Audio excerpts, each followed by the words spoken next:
Ngobrol Sejarah, tempat kita bahas sejarah tanpa bikin pusing. Sebelum lanjut ke materi, kita mau ngasih lihat video dokumentasi demonstrasi mahasiswa pada tahun 1998. The organizers claim they were representatives of the university among the tens of thousands of high up on the college and on the very top of the college building itself. There were teams every lobby and corridor.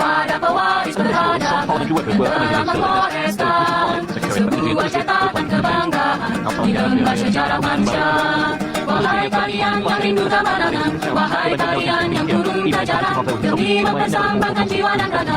Saya memutuskan untuk menyatakan berhenti dari jabatan saya sebagai Presiden Republik Indonesia. Nah, sekarang kita lanjut ke sesi materi. Bener banget, jadi santai aja, dengerin sambil ngerjain tugas juga boleh. Dan hari ini kita membahas topik yang cukup panjang masanya, yaitu kebijakan politik dan ekonomi pada masa Orde Baru. Oke, kita mulai pengertiannya dulu. Orde Baru adalah masa pemerintahan Presiden Soeharto dari tahun 1966 sampai 1998. Orde Baru muncul setelah kondisi politik dan ekonomi Indonesia sebelum dianggap enggak stabil. Jadi fokus utama waktu itu stabilitas nasional dan pembangunan. Makanya pemerintah Orde Baru sering bilang kalau stabilitas itu syarat utama supaya negara bisa maju.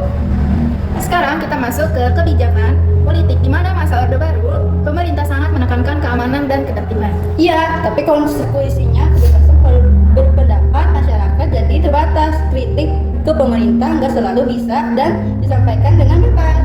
Salah satu kebijakan politik yang terkenal adalah penyederhanaan partai politik. Dari banyaknya partai, akhirnya disederhanakan jadi 3, yaitu Golkar, PPP, dan PDI. Dan hampir setiap pemilu Golkar selalu memenang dan jadi kekuatan utama pemerintah. Selain itu, ada juga di fungsi ABRI di mana tentara nggak cuma bertugas menjaga keamanan, tapi juga ikut terlibat dalam pemerintahan. Banyak anggota ABRI yang duduk di DPR, pemerintahan daerah, sampai jabatan strategis lainnya. Sekarang kita bahas kebijaksanaan ekonomi ini, bagian yang sering dianggap berhasil. Pemerintah Orde Baru fokus ke pembangunan nasional lewat program Repelita atau pembangunan 5 tahun. Setiap Repelita punya target pembangunan mulai dari pertanian, industri, sampai infrastruktur. Indonesia juga membuka kerjasama dengan negara asing dan lembaga internasional buat dapat modal investasi. Salah satu keberhasilan besar Orde Baru adalah swasembada beras tahun 1984. Selain itu, pembangunan jalan, jembatan, waduk, dan fasilitas umum juga makin berkembang. Tapi tentu saja nggak semua berjalan mulus. Masalah besar yang muncul adalah kolusi dan nepotisme atau KKN. Kekuasaan yang terpusat bikin kritik KKN makin sulit dikontrol. Akibatnya terjadi kesenjangan sosial dan ekonomi antara masyarakat. Masalah-masalah ini akhirnya memicu krisis ekonomi 1997 sampai 1998 yang berujung pada berakhirnya Orde Baru. Jadi bisa disimpulkan bahwa kebijakan Orde Baru punya 2 sisi. Di satu sisi berhasil menciptakan stabilitas dan membangun sosial ekonomi. Di satu sisi lain kebebasan politik terbatas dan muncul masalah KKN.